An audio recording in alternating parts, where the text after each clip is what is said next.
out for the leaders in the boulevard. Watch out for the readers in the courtyard. I ain't gonna forget I come through. I keep on working, what about you? Stand up for the heralds and the avant-garde. Heads up, cause the rebels got the best card. Real world ready, Forbes in review. It's all in my hands, what about you?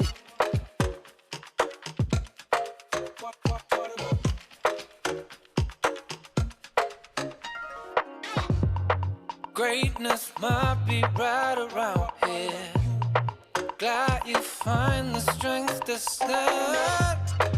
Maybe there's no right or wrong way to go. Seems your fate is all in your hand. Look out for the leaders in the boulevard. Watch out for the readers in the courtyard. I ain't gonna forget I come through. I keep on working, what about you?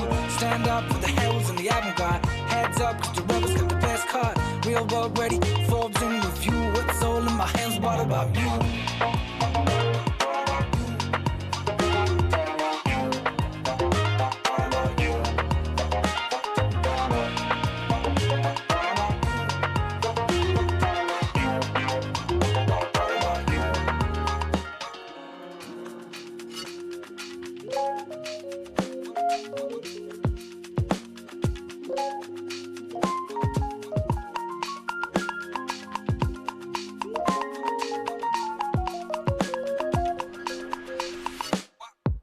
Look out for the leaders in the boulevard. Watch out for the readers in the courtyard. I ain't gonna forget I come through. I keep on working, what about you? Stand up for the heralds and the avant-garde. Heads up, cause the rebels got the best card. Real world ready, Forbes in review. It's all in my hands, what about you?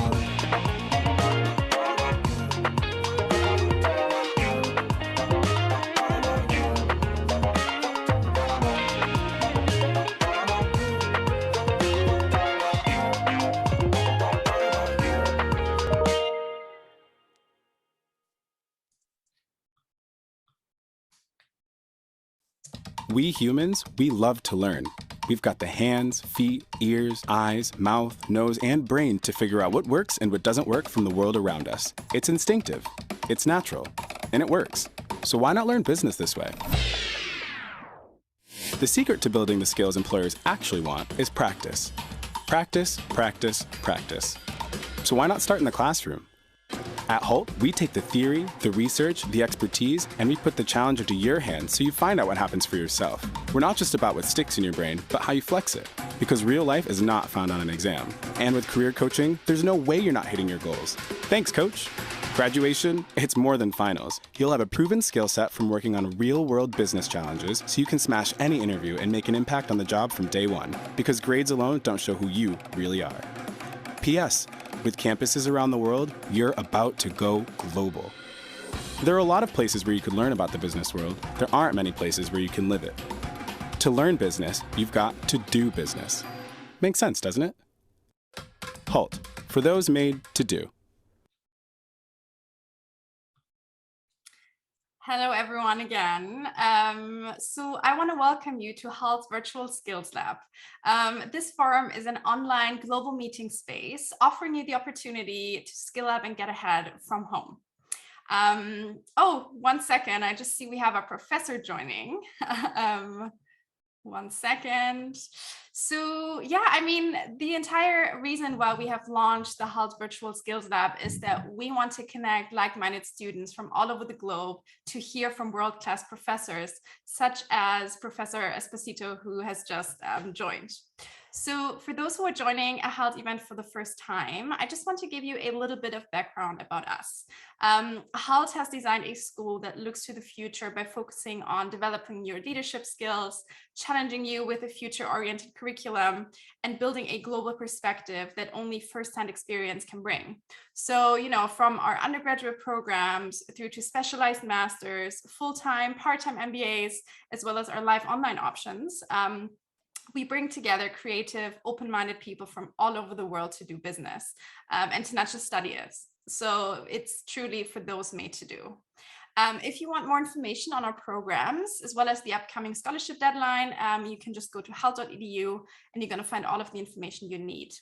So today we are joined by Hult Professor Mark Esposito to explore the topic of how will the fourth industrial revolution change the nature of skills in the next decade. Now, before we begin, I would like to do a little bit of housekeeping.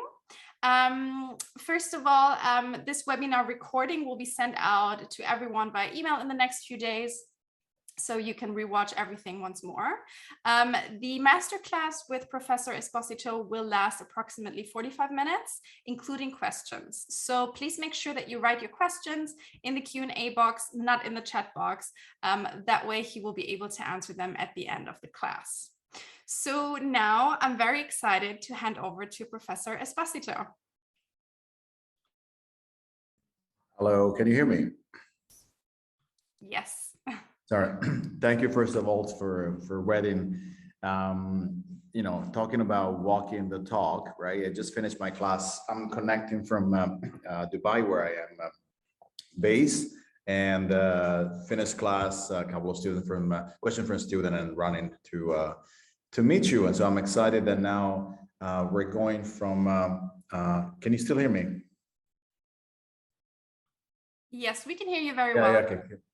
Okay, good. Because yeah, no worries. So I was saying the beauty is going from the classroom now to a virtual one, where we can get to know more about yourself and share with you, I would say, a bit of a journey on the conversation about future skills. And the best part would be, of course, the questions that we're going to build together. So I plan on running this for roughly half an hour, and then we will have enough time for questions. And I think Sarah will also remind you to put your question in the Q&A box, and then we'll go through the question and try to see how we can support your ideas, right? And make sure that we have a bit of an exchange today. So if that's okay, I will share some slides with you. It's work that I have presented during a summit that we did to our executive education branch, which is called Hult Corporate Education. And this was done through an international summit that Hult was running. And this was really on the new world of work, which is fit in the conversation we're having on the fourth industrial revolution and the skill sets. So allow me to take you through a journey on that specific account. So the first part starts by saying, what have we learned in the last 2 years? The last 2 years have been quite critical for all of us. We have learned that we are dealing with a degree of disparity in the economic opportunities. We see industries that have been heavily impacted by the rise of COVID, industries that were capable also like swinging, other industries that have largely prospered and benefited from this. You can see this from the color coding. Well, now we see this eventually moving forward. Now, the idea behind is really about the opportunity on where will all of this shape the condition for the markets to eventually move. And I guess where I'd like you to go today with me in the thinking is more and more towards how the circumstances of the last couple of years have really shaped the environment for us to think about the future skill sets and the future of work, so to say.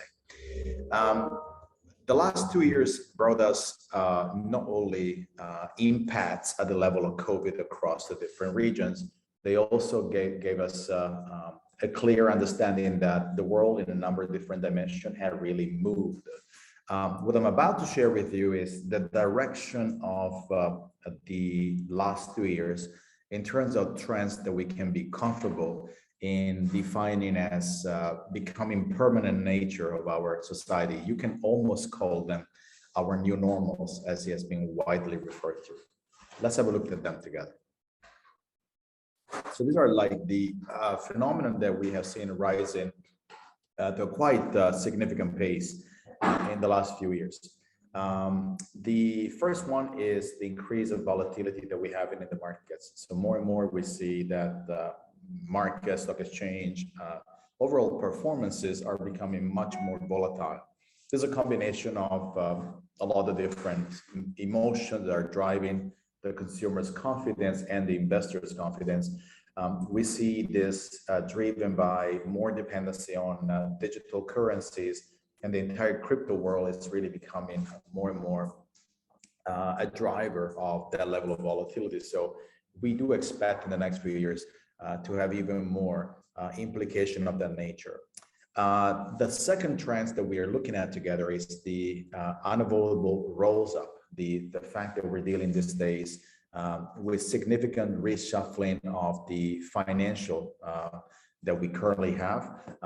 We do see more and more asset being acquired and purchased by different individuals. It's also rethinking who owns what, and the asset management of the world right now is moving at a faster pace towards new forms of ownership. And that is something that we'll discuss as well, maybe in one of the questions you will equally want to ask. Our supply chains have changed. Our supply chains are getting more and more decentralized. We do see this with a bit of a hiccup coming from the shipping cost that is creating enormous pressure on the price mechanisms.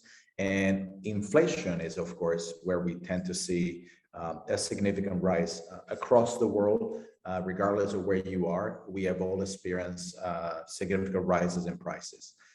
From an average of 5-6% in more developed economies to averages of 10-15 up to 20% in Turkey, for example. We do see more and more the rise of inflation as an opportunity for, almost as a signal that we're having a significant number of discontinuities in the supply chain. This equally brings me to talk about the nature of work changes reflection of all of this. So today we have much more of a hybrid environment. As I mentioned, I just finished my class here in Dubai, and there were students connecting from remote, and most of my students were in the classroom. But the hybrid is today part of the reality we're facing. It will not necessarily change anytime soon, simply because we are expanding to a group of people that simply are connected now to a conversation, similar to what's happening right now, where together we are mainly into one virtual classroom connecting from different parts of the world. I do imagine that at the beginning of the class, Sarah asked you to share in the chat where you were calling from. I joined later, so I didn't have a chance to see that, but I would imagine that it's really coming from different parts of the world, like it always happens in our Hult communities. Now, the second part of the trends are important. We will see them applied more and more in the future of this presentation. One is about real-time data push, and how we see this shaping the venue for artificial intelligence to be part of the story. We see a rise in automation because of the increasing dependency on machines to conduct some of the most industrial and repetitive jobs.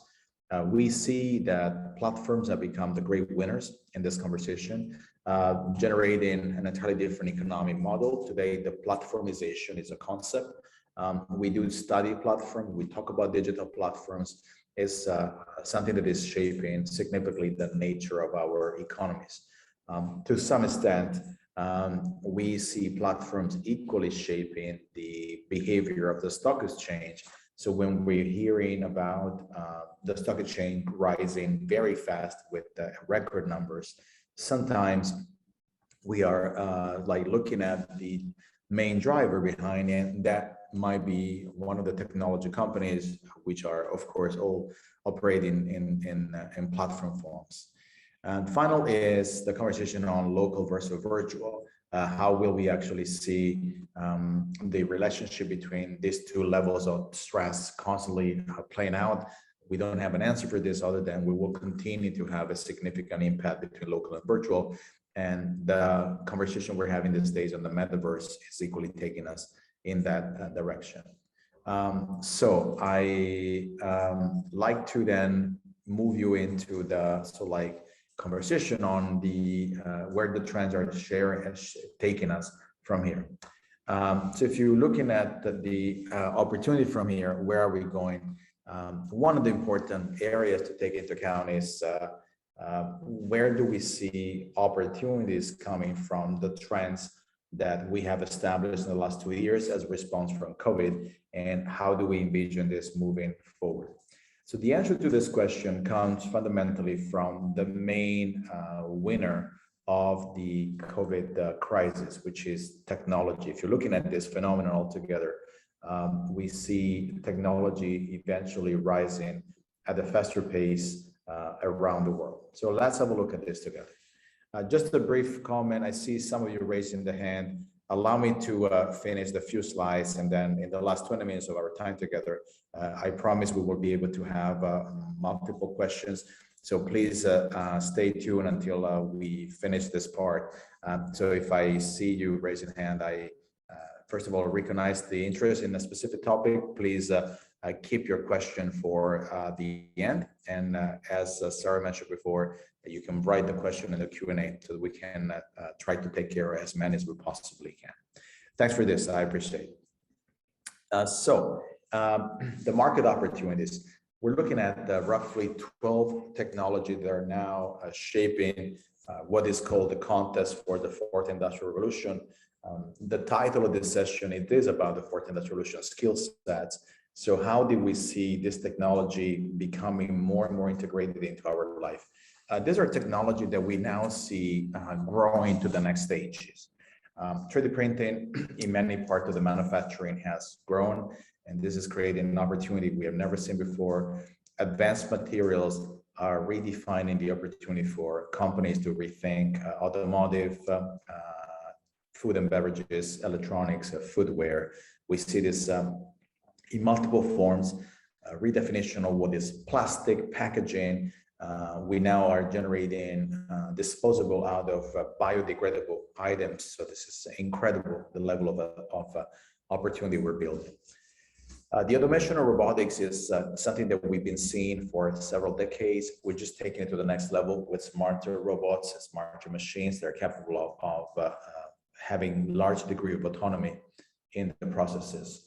The biotechnology is clearly an area where we see a lot of work and research, especially in the procurement of food, new form of food cultivation, vertical farming. They're all coming from the study of technology and biology, and how can we secure crops in a better way. The electric vehicles related to the conversation on battery energy storage are changing the nature of the automotive industry. So more and more, we see this becoming mainstream. This is actually, good news for the rise of alternative forms of power that we so much need.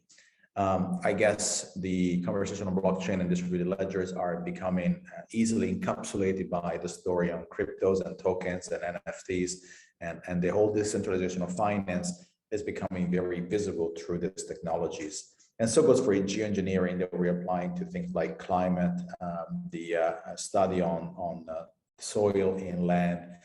We do see this in so many applications that are becoming useful for life on Earth. And then you have the Internet of Things, the integration of more and more data in our sense with sensors in our society. You start looking at the Internet of Things and the rise of smart cities. We see this with the conversation on supercomputing and how companies like Google are advancing greatly the conversation on quantum. We saw this before also in the established trends on artificial intelligence, which is becoming such a large player in our markets.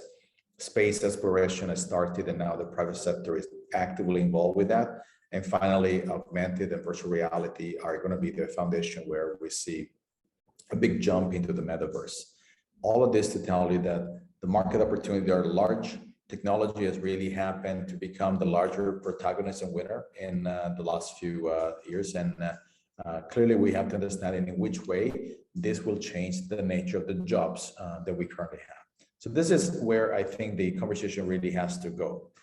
Moving forward, I think there is an information that I want to keep under your eyes.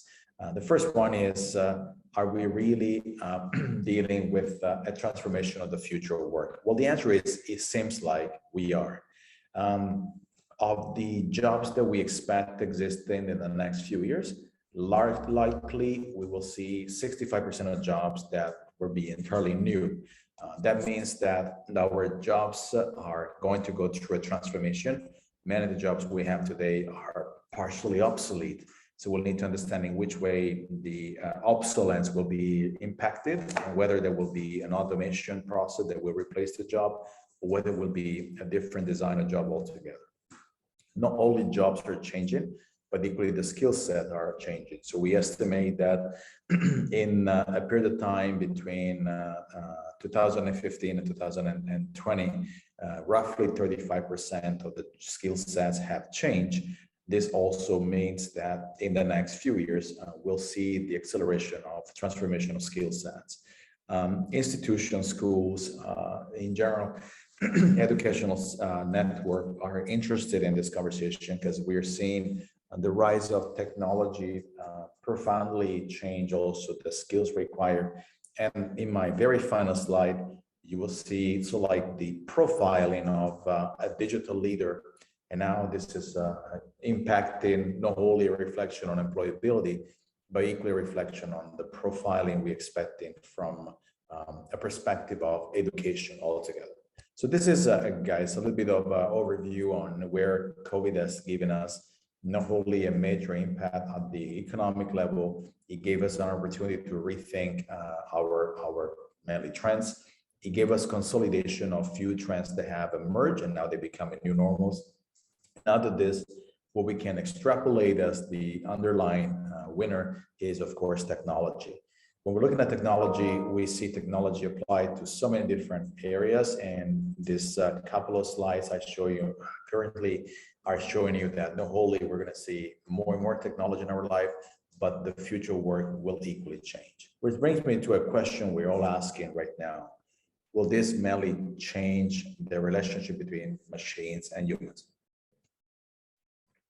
So the answer to this question is, it is for sure going to impact, but maybe not in the way we've been discussing. And I might try to give you a bit of context of that. We've been trying to talk about the challenges about machines and humans, almost like if there is a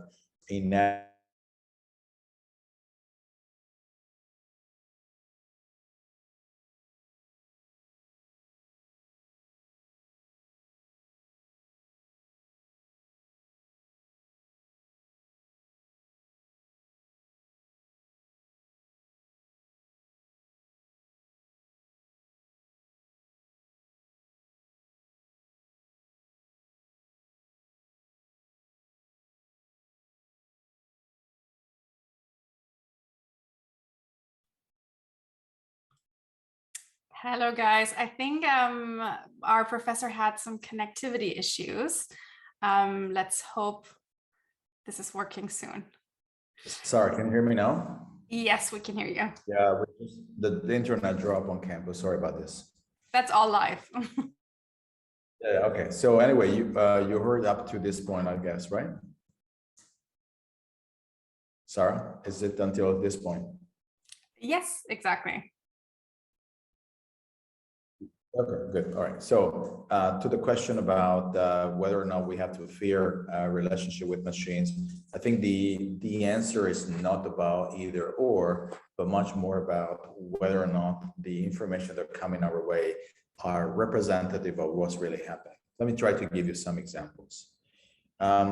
Sometimes back, we were looking at extremely terrified scenarios with massive job losses. We were thinking about the probability of the job to be lost. And that was generating, I would say, significant fear and panic in the market. About 6 years ago, one of the largest banks started to think about artificial intelligence as part of a model of cognitive business. Just to give you an idea that this has been around for quite some time. Not necessarily all the time these predictions will become reality, but they will definitely generate a sentiment about what people fear the most. The answer I'd like to provide to you today is, I don't think the question is about whether technology will replace us. The question is whether technology will change the jobs that we currently have to become something different. So for us to understand this, we need to understand that sometimes the statistics on the numbers do not easily tell us the full picture. Let me show you an example of that. So imagine that I tell you in the first case that we have in a 60% of job losses and 10% of jobs created. That will give you a negative feeling, but maybe in a transition, it is normal that we're creating jobs slower than the loss of jobs because we are transforming. But if I do not give you the context, the number by itself might feel burdensome. I might say 47% of job losses, but 38% of revenue boost. So the follow-up question could be, are we reinvesting into other activities, other jobs, other form of employability? Or I can say of the entire transformation we currently see, we are not just losing or gaining job, we are changing jobs towards a more purposeful design. So we're really thinking about jobs with more purpose. This all this to give you a sense that when you're looking at an assessment on this conversation, it's usually quite difficult to come up with one given answer. But there are few information that I can share with you that might help you in just getting some balance when we're talking about future work.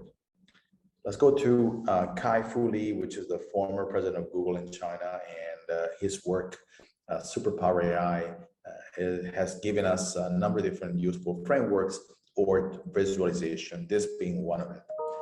We see here, for example, that he argues that jobs that are in the right-hand side are jobs that are going to likely continue to prosper and exist because we don't really have a lot of repetition in there. So we do see this as jobs that are rising around creativity, vision, strategies. So jobs that will eventually support even a more drastic transformation of the labor skills.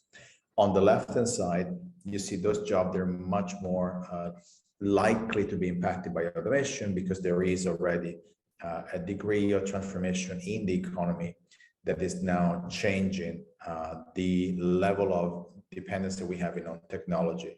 So sometimes we do think about it in terms of the design of the job, more likely to be impacted by technology when we have a design of the job that is more likely to be within the optimization phase, so where we can optimize the jobs. Likely these are jobs that can possibly over time be impacted. Now, this is true, and I wanted to make sure that I give you a reality check on that. But I equally want to make sure that you see that the conversation that we're having are not just about whether or not the job can be replaced by technology. It is also about whether or not the job is in a country where the labor cost is cheap or the labor cost is expensive. So our next slide will actually cast some clarity on that. If you find yourself that your jobs is on the top right corner with labor costs really high, what we'll likely see is the increase of automation to a rate of roughly 25%. So about one job out of four could be impacted by technology. That's quite normal. It's nothing new. We've been seeing this already in the past. When technology is becoming cheaper than a job, likely we will see more and more of this statistics supporting a certain kind of trend. If your country is in the middle or bottom left corner, which if you just put the numbers of the country size together, it's quite a large number of countries. Very unlikely you'll be impacted by that. What will likely happen is that the cost of labor will continue to be cheaper than the replacement with technology. So a scenario we can imagine is that we might see more and more of these jobs eventually still held by people because they are economically more advantageous than trying to move it into an automation process. So the reason why I show you this slide is to always bring you forward with a conversation of relativity. It depends whether you are in a low-income country or in a high-income country when you're dealing with this kind of conversation, because not every single country will follow exactly the very same trend in this case. So what have we learned so far? We're learning that COVID has definitely changed a number of different factors. We saw them in the phenomenon. We saw technology taking a larger role. We saw technology rising in terms of market size, but equally redefining future work and skill sets. We equally saw that not every single part of the world will operate the same. So the fear for replacement of jobs should be always tempered and understood by the context and equally understood by the economic condition that we have in a country. So unlikely we will see, a constant rise of automation indiscriminatorily by the fact that we are simply capable of doing that. It depends on so many different situations. Which brings me to what will be the ideal solution for us to have. Well, the ideal solution is that we start having machines empowering humans more and more, so that rather than fearing that this is a conversation about replacement, we start thinking about integration of this technology. So we will see this more and more as a way of redefining value that will be likely integrated into a much more healthy relationship between machines and humans. Which brings me to, of course, the value chain of 2030. We see this more and more in the relationship of an entirely different role for humans. And how do we see this playing out at the pace in which we'll see humans doing what humans do best versus what machines can likely decide to do best as well. So this is the line of thinking I would like you to start exploring today, is how do we create this like relationship between the integration technology and the nature of the job. Clearly, this is where we see a lot of opportunity that we would like to explore moving forward. So what is ahead of us if we're trying to think about our next few slides together? Well, very clearly, we have to rethink a space where humans and machine can possibly work together. We like to think of, a space where the automation is no longer happening the way you see this here, but there is a role for humans to be integrated into that. And a kind of interesting tweet that came from Elon Musk a few months back. He basically mentioned that automation of Tesla was a mistake and humans are underrated, which is the way to say we probably will need to start rethinking the role of humans in jobs because we are not capable of really finding a perfect balance in that sense. Elon Musk is not the only tweet that I think is interesting in sharing. The next comment that I found quite interesting is from the CEO of Microsoft, which basically talks about any job in the future will have a digital component.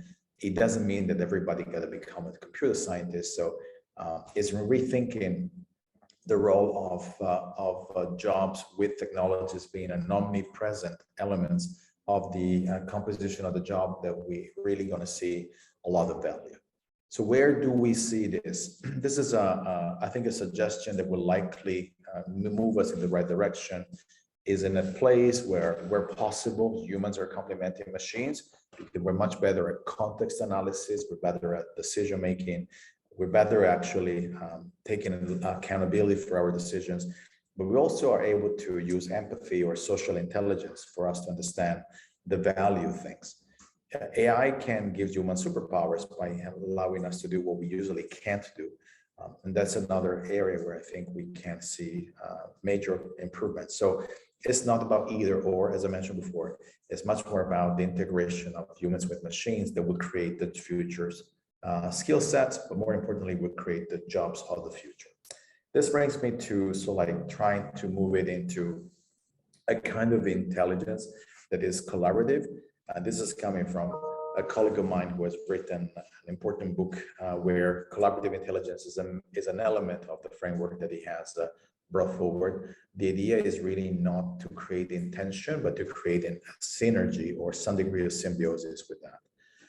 So to wrap this up and bring it to a place where we can then have Q&As, which is what I'm looking forward the most, is really by saying, so what have we done at Hult that really is going to go in the direction of the conversation that we're having? So my final slide is a summary of where we are looking at the digital leader of the future, which looks more and more like this.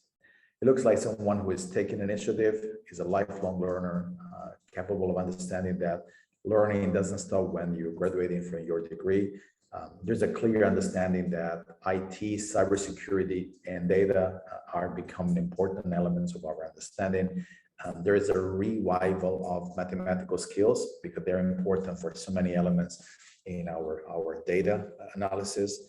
We believe that creation, adaptability, the ability to look at systems and becoming root cause analytical thinkers are critical to understand, the deeper nature of challenge we're facing. We're thinking that having digital skills is at the forefront of what we really think is an advanced digital leader, as well as rethinking about technology design, rethinking about taking initiative, becoming problem solvers, reaching across the borders, becoming interdisciplinary in many ways, becoming a global mindset person, which I think is quite easy to help considering that we are all part of a global mindset institution. But equally, ability to understand data, report on data, builds on the ability to interpret data, understanding basic programming skills, understanding scientific research and development skills, but also becoming empathetic and generating social intelligence and understanding that a technology that does not improve quality of life doesn't make humans better. It's not a technology worth it. So more and more, we believe that the design of the future of the work will look at graduates, in our case, that will look more and more like this. They're not mutually exclusive, they're mutually inclusive. They are capable of navigating different kinds of challenges because they have integrated technology as a way of expanding their horizon. They don't see technology as something that will take something away from them. So with that said, I think, I wanted to speak for roughly half an hour with you on this conversation and give you a bit of an overview on some important areas of reflection. This is where my presentation for today ends. But the most important part is now when we're going to move into the question and answer. So I ask you to populate the Q&A with questions you might have, and we'll take care of this. So Sarah, I'll let you moderate this part for me. Perfect. So yeah, we already had a first question that was more about the enrollment process.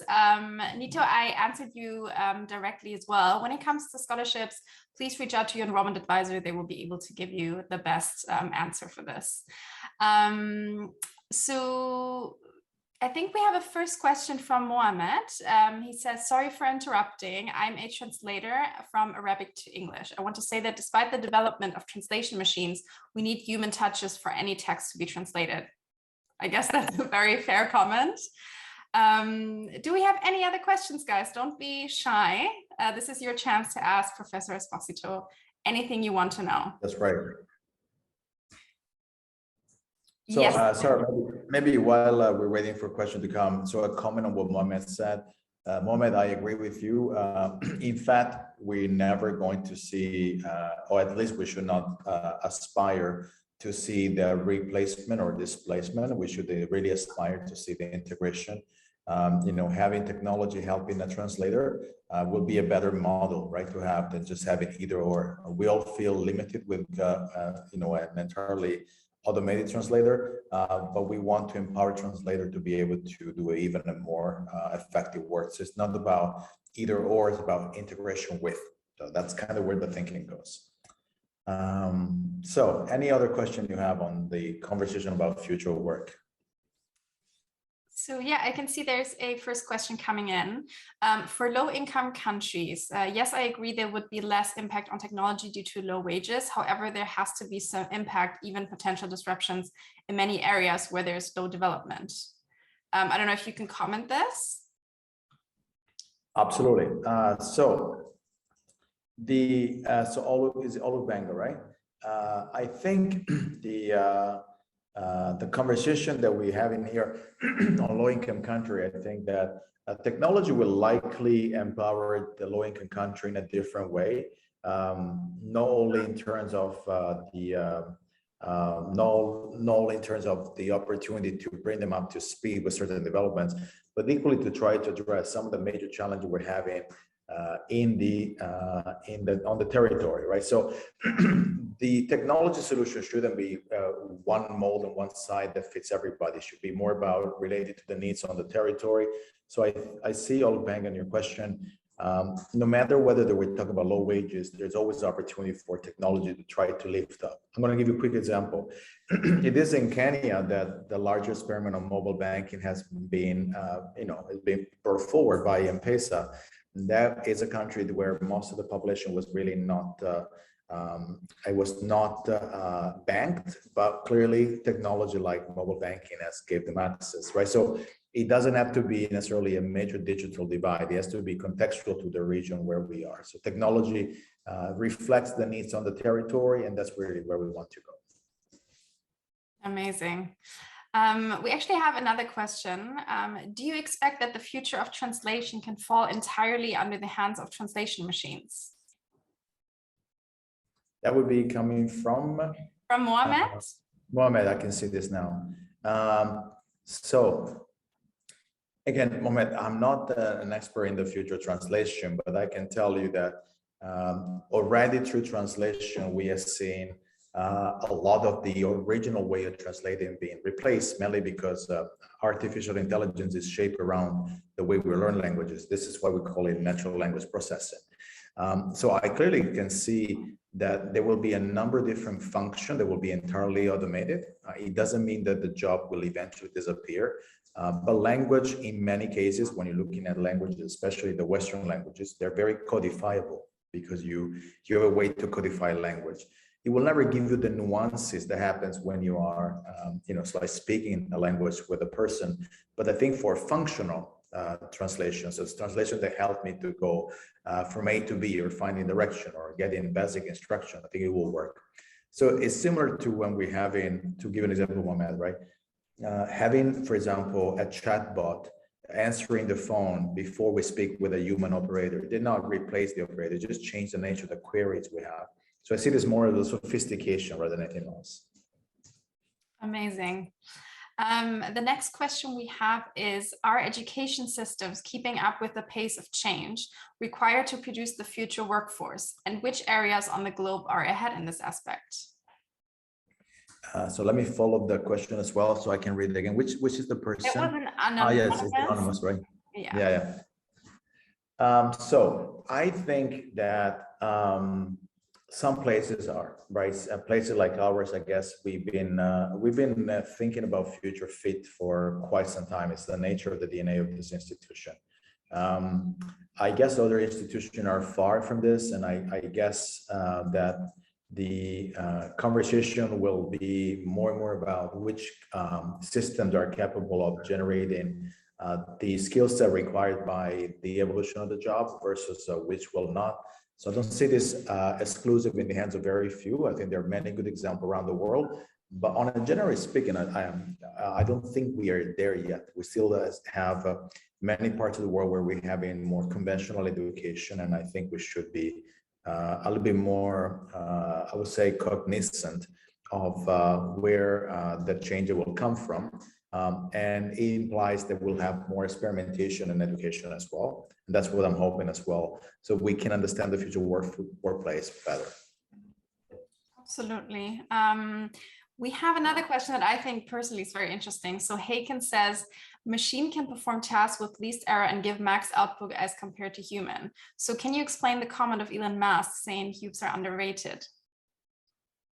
So Haken, that meant that in the production of cars, if you're rethinking of car production entirely as an automated process, you kind of removing the humans from the picture, and it's not necessarily the necessary step to be taken. I think in this tweet, he wanted to say there are ways for robotics to be integrated in jobs that not necessarily are a physical job, but they can go into design, they can go into supervision of tasks. They can also go into the conversation on energy and how you're rethinking your entire energy supply for the production of cars. So I think clearly if you have people lifting up, an assembly line for 8 hours a day, it's much more effective to have that done by robots. It's also much more dignified. But removing people completely from the picture and what we call the dark factory, I think that's really where humans are underrated. We should never let processes of value creation to be entirely driven by machines. We should always determine where is the room where machines and humans can possibly cooperate. So that's kind of the essence of that statement from Musk. Okay, amazing. The next question is coming from Nito, and he's asking, how is technology helpful in the sector of international development to enhance credibility and transparency for social and global enterprises?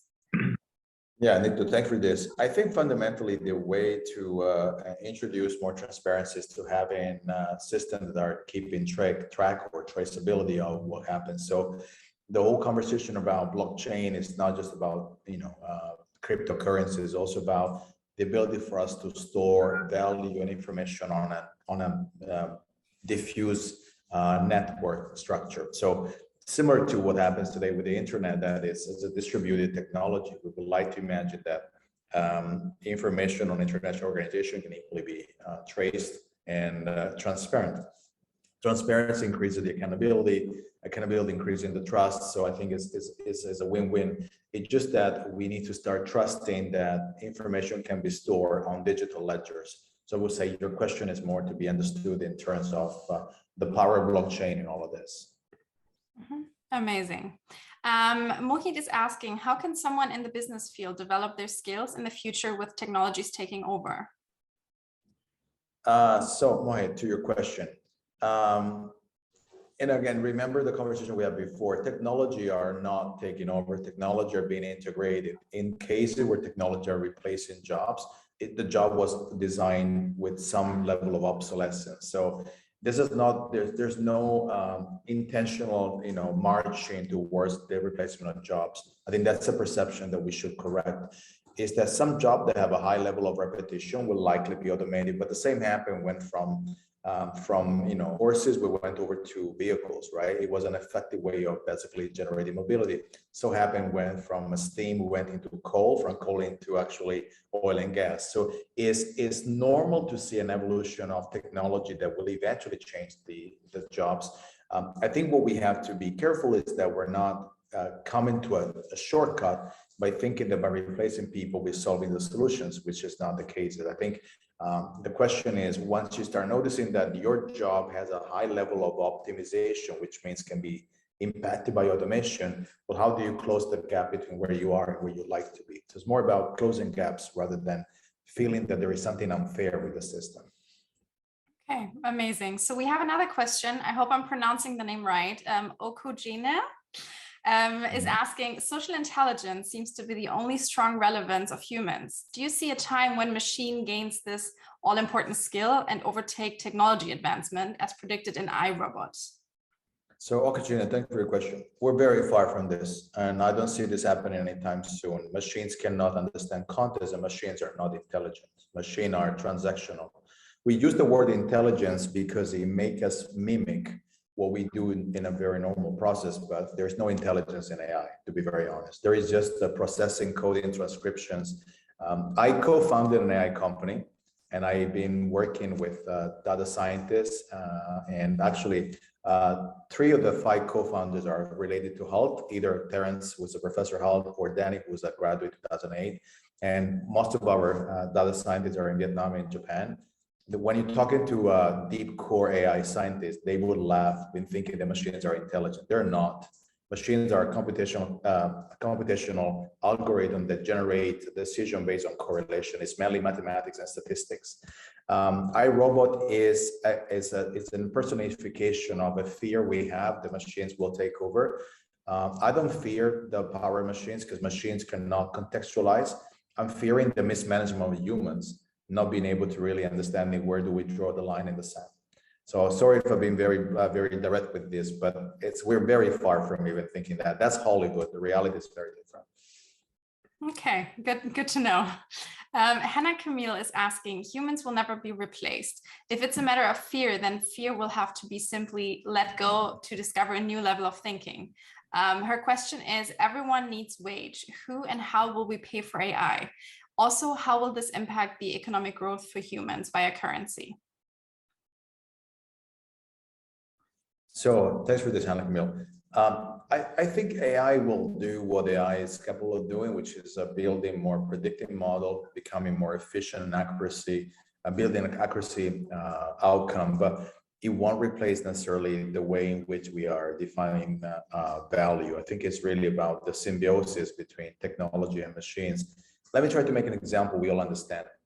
we need a car to basically go from A to B, right? We've been driving car for decades, but that didn't replace humans. It simply made humans mobile by being able to go on wheels wherever we want, right? Back in time, we might be walking, going on horses, and now we take a car.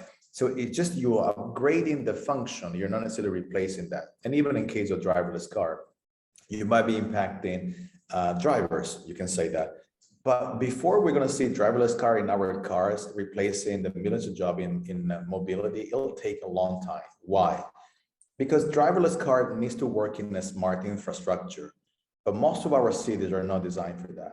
So sometimes what we tend to imagine as possible doesn't simply become plausible. I think it's replacing the conversation by saying, we will not necessarily have less jobs. We simply have jobs that are designed with technology as a digital component, part of our life. I'm going to give you a final example. You know, I work as a professor and I use now Zoom to meet you. It doesn't change the fact that I am still teaching my class. It's just the means to reaching out has no longer a physical environment, currently Zoom, but it didn't change the need for us to meet. It just changed the delivery.